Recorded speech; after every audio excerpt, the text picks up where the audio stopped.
A sloth, a donkey, and a curious human. Send a prompt and see what they're doing. One hits record with a question on his mind. Two brothers pick it up, see what they find. Corn takes his time, Herman's got the facts. Back and forth, they never hold back. My weird prompts, come on in, that's where we begin. My weird prompts, glad you're here. This episode was generated using artificial intelligence. Please verify facts. You know, Corn, this whole show runs on GPU compute, and we wouldn't be here without Modal. Seriously. And that's what powers all our text-to-speech. Everything you're hearing right now. They're an AI infrastructure platform. Developers use them to run GPU workloads in the cloud with zero infrastructure headaches. If you're building anything with AI, check them out. Modal.com. So Daniel sent us a really meaty one today. He is looking at the architecture of hooks in agentic command line interfaces, specifically things like Claude Code. He says, we are seeing these hooks used for everything from pre-deploy checks, similar to traditional Git hooks, to full-blown data loss prevention and policy compliance layers. Basically, every single user turn has to be validated before it even hits the Cloud API. Daniel's point is that this sounds like a complete recipe for disaster when it comes to latency and cost. If you have 5 different security layers checking a prompt, how is it that we do not notice the delay? He also points out that cloud providers are running their own inspection layers on top of that. So the big question is, how is all this security integrated into an AI interface without the added latency being even noticeable to the user?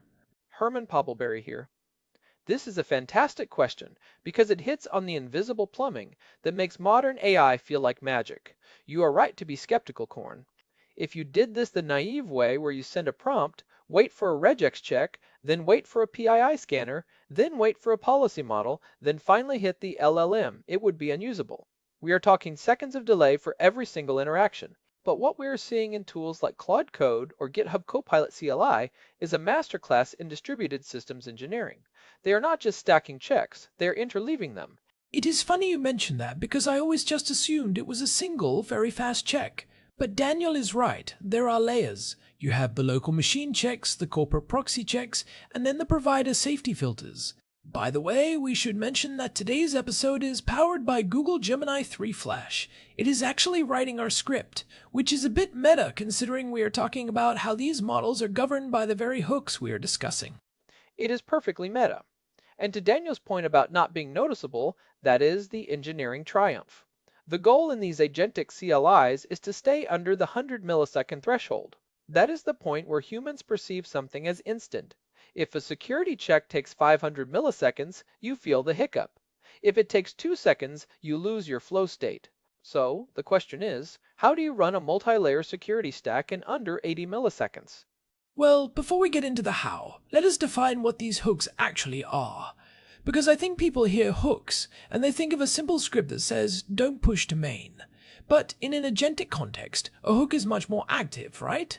It is actually intercepting the AI's intent. Well, not exactly, but you are on the right track. In Claude Code, for example, they have specific lifecycle events. You have session start, user prompt, submit, pre-tool use, and post-tool use. The pre-tool use hook is where the real magic happens. Imagine the AI decides it wants to run a shell command. It thinks, I should delete this temporary directory. It prepares the command ormrf atmpold data. Before that command ever touches the terminal, the CLI triggers the pre-tool use hook. This hook gets a JSON payload with the command and the arguments. It can then parse that, see if it violates any rules, like trying to delete something outside the project directory and either kill the process or modify it. So what is a gatekeeper? But if that gatekeeper has to think about whether the command is safe, and then the Cloud API has to think about whether the prompt was safe, we are back to the latency problem. How are they hiding that? Is it just raw speed, or is there a trick to the sequence? It is a few things, but the biggest one is speculative execution and parallelization. Think about what happens when you start typing a command in a modern CLI. The system isn't just sitting there idle. While you are typing, or while the model is thinking, the security layers are already pre-validating common patterns. For instance, Claude Code's January 26 update introduced something they call predictive hook execution. Predictive hook execution. That sounds like a fancy way of saying guessing what you're going to do. In a way, yes. It looks at the context of your current session. If you are in a Git repository and you have modified 3 files, there is a very high probability your next action involves a Git command. The system can preload the validation logic for those specific tools into memory. It might even speculatively run a safe version of the check before the model even finishes generating the full string. By the time the model says, I want to run git push, the security layer has already warmed up the policy engine for the Git tool. That is clever. It is like a restaurant starting to cook the steak because they saw you walk in wearing a I love ribeye shirt. But what about the data loss prevention side? Daniel mentioned that every user turn has to be validated to prevent data exfiltration. That feels harder to speculate on because the user can type anything. That is where tiered inspection comes in. You don't use a sledgehammer for every nail. If I type hello, I don't need a massive deep learning model to check if I am leaking secret keys. Modern Agentic CLIs use a tiered pipeline. Tier 1 is local and deterministic. We are talking high-speed regex and string matching. This catches the obvious stuff. AWS keys, credit card numbers, social security numbers. This happens in sub 5 milliseconds on your local CPU. And if it passes the dumb check, then what? Then it moves to Tier 2, which involves small language models or SLMs. Instead of sending the text to a giant model like Claude 3.5 Sonnet just to ask, is this safe? They use models like Llama Guard or Shield Gemma. These are tiny, maybe 1 to 3 billion parameters. They are optimized for one specific task, classification of safety. Because they are so small, they can run on your local machine's GPU or even a highly optimized edge server.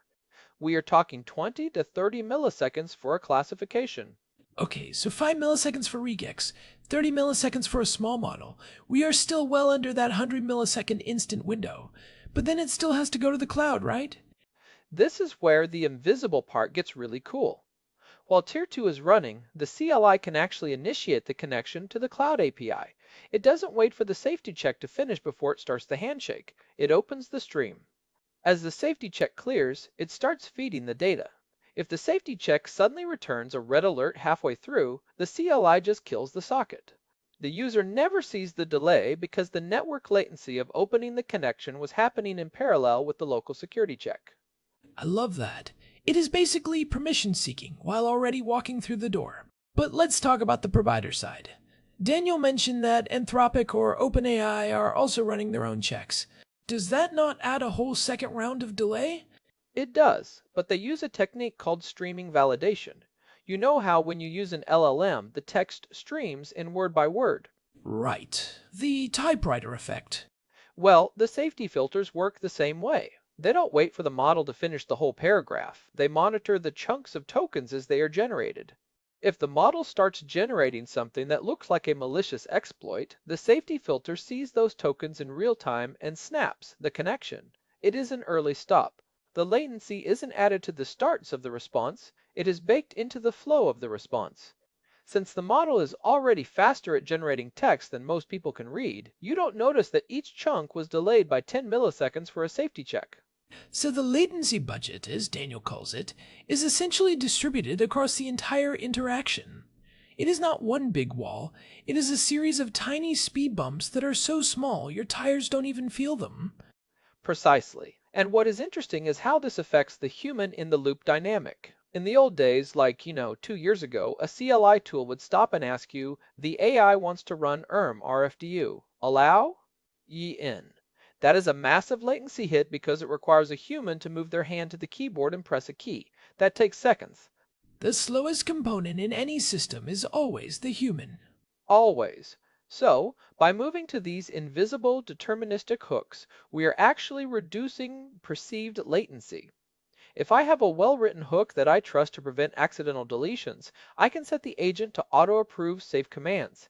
The total time from I want this done to it is done drops from 10 seconds of clicking yes to 200 milliseconds of invisible validation. That brings up a good point about trust, though. If the guardrails are invisible, does the developer become complacent? I mean, if I never see a blocked message because the system is so good at quietly correcting or preventing errors, Do I stop paying attention to what the agent is actually doing in my terminal? That is a major second-order effect. We are moving from explicit trust, where I verify every step, to architectural trust, where I trust the hooks. It is a bit like anti-lock brakes in a car. You don't think about them until they save your life, but because they are there, you might find yourself driving a bit more aggressively in the rain.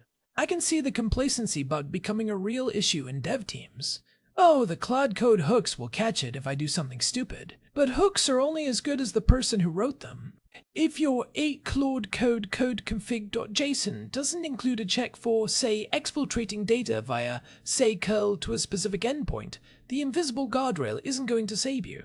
And that is why the compliance proxy model is becoming so popular. Companies aren't just relying on the individual developer's local hooks. They are routing all AI traffic through a centralized gateway, something like a Kuvity or Hoop.dev. These act as an agentic DLP. Wait, so now we have a local hook, a small model on my machine, and a corporate proxy server? We are definitely going over the 100 millisecond limit now, aren't we? You would think so, but these proxies are often co-located in the same data centers as the LLM providers. If your company uses AWS and the Anthropic model is running in the same region, the hop from the proxy to the model is sub 5 milliseconds. The bulk of the latency is actually just the speed of light between your laptop and the cloud. It is amazing how much math goes into hiding 50 milliseconds of work. But let's get into the adversarial side. Daniel mentioned adversarial prompting. This is where someone tries to trick the AI into ignoring its instructions. How do hooks handle that differently than the cloud provider's safety filter? This is a crucial distinction. The cloud providers say Anthropic has a safety filter that is context blind. It knows if a prompt is trying to generate a bomb recipe, but it doesn't know what is in your local file econfig.php. It doesn't know that a config.php contains your production database credentials. Right, because the model only sees what you send it. But the local hook has file system context. It can see that the AI is trying to read a file that is on a restricted list. The hook can then inject a system denial message back into the agent's loop before the data ever leaves your machine. This layered defense is the only way to stay secure. The cloud protects the model's integrity, the local hooks protect your local assets. It is like having a bodyguard at the front door of the club and another one standing right next to you at the table. They have different jobs.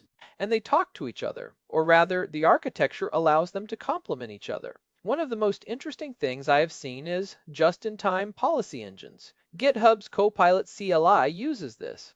It caches the validation results for repeated commands. If you are doing a series of JIT add and JIT committee calls, it doesn't rerun the full deep inspection safety check every single time. It recognizes the pattern, sees that the safety state hasn't changed, and clears the command in under 20 milliseconds. That makes total sense. It is like a fast pass at a theme park. If you have already been screened once and you haven't left the secure area, you don't need to go through the metal detector again for the next ride. But here is the disaster scenario Daniel was worried about. What happens when the network is jittery? If your security check is cloud-based and the connection drops, does the CLI just hang? That would be the flow state breaker right there. Right. The solution there is fail fast local first, logic. Most modern agentic CLIs are designed so that the local hooks are the authoritative safety layer. If the cloud-based inspection is taking too long, say it hits a 200 millisecond timeout, the CLI can be configured to fail closed. It blocks the command because it couldn't be verified.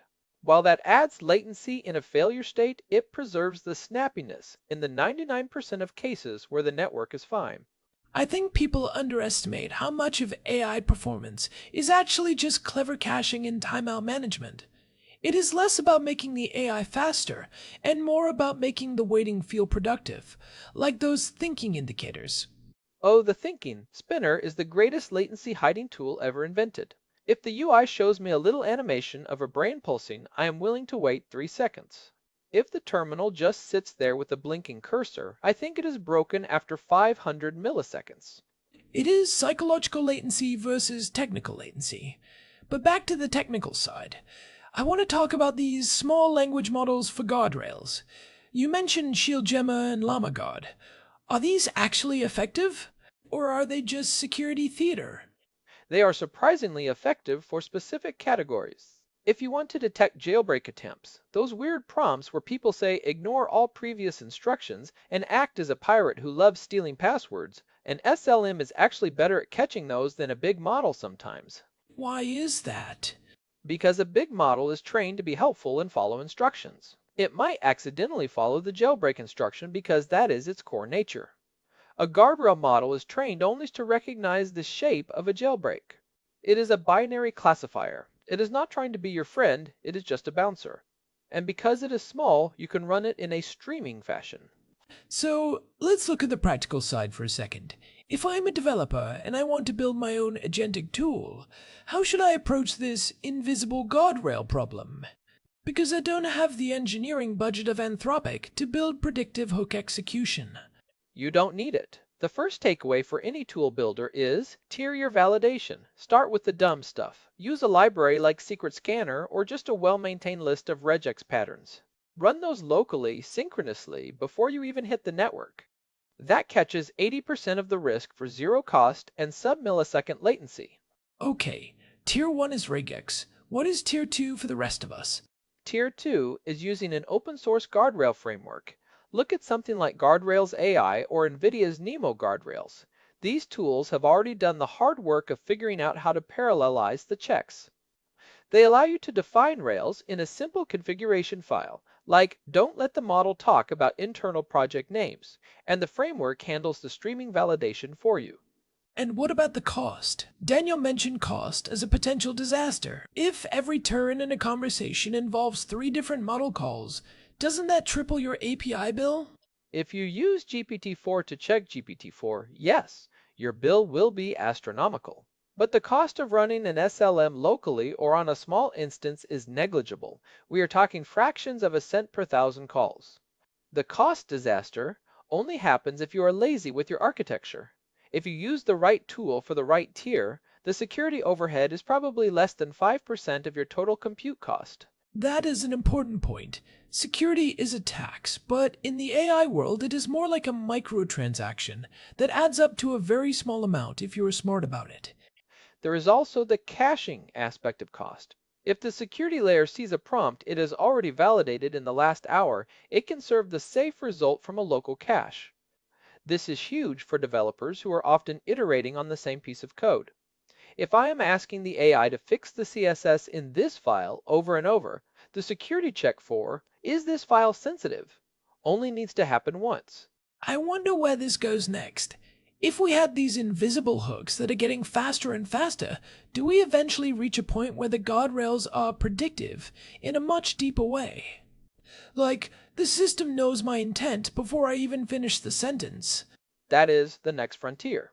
Imagine a CLI that is observing your terminal history. It sees you just spun up a production database tunnel. The security hooks tighten automatically. They move from standard mode to high alert mode.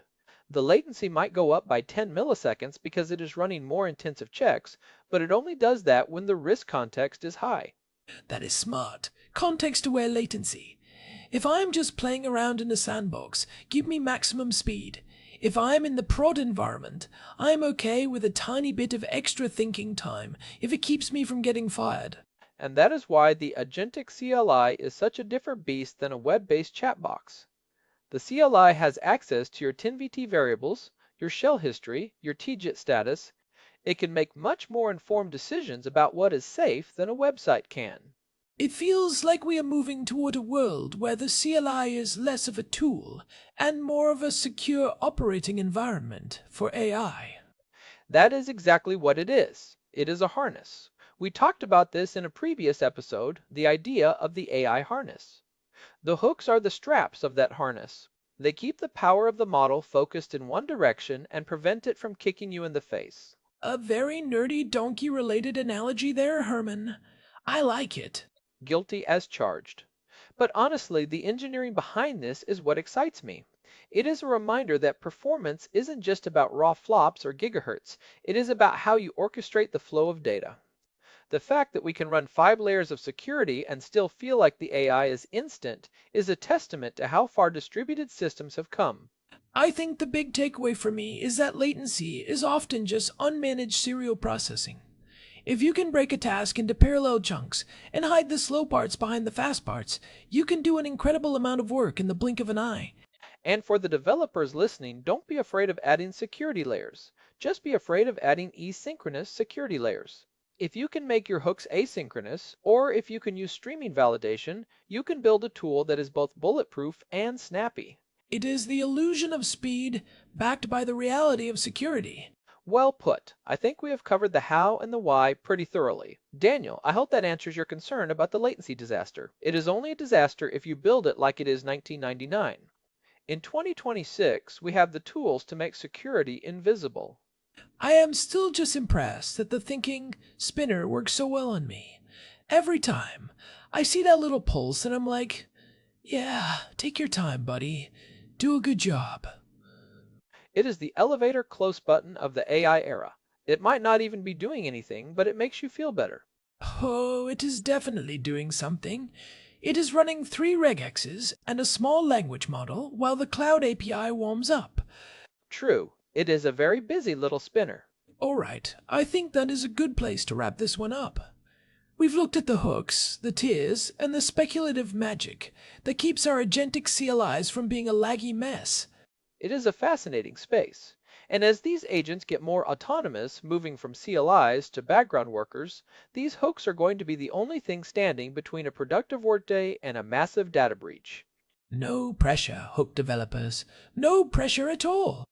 Thanks as always to our producer, Hilbert Flumingtop, for keeping the gears turning behind the scenes. And a big thanks to Modal for providing the GPU credits that power this show and allow us to dive deep into these technical rabbit holes. This has been My Weird Prompts. If you found this deep dive into CLI hooks useful, leave us a review on your favorite podcast app. It really helps us reach more nerds like you. You can find us at myweirdprompts.com for the full archive and all the ways to subscribe. Until next time, keep your hooks sharp and your latency low. See ya. Goodbye. This episode was produced using Google Gemini 3 Flash, text-to-speech by Chatterbox. Thanks for listening to our show, My Weird Prompts, where our thoughts go from slow takes to facts on cue. We change and follow through. My Weird Prompts, that's the close from sloth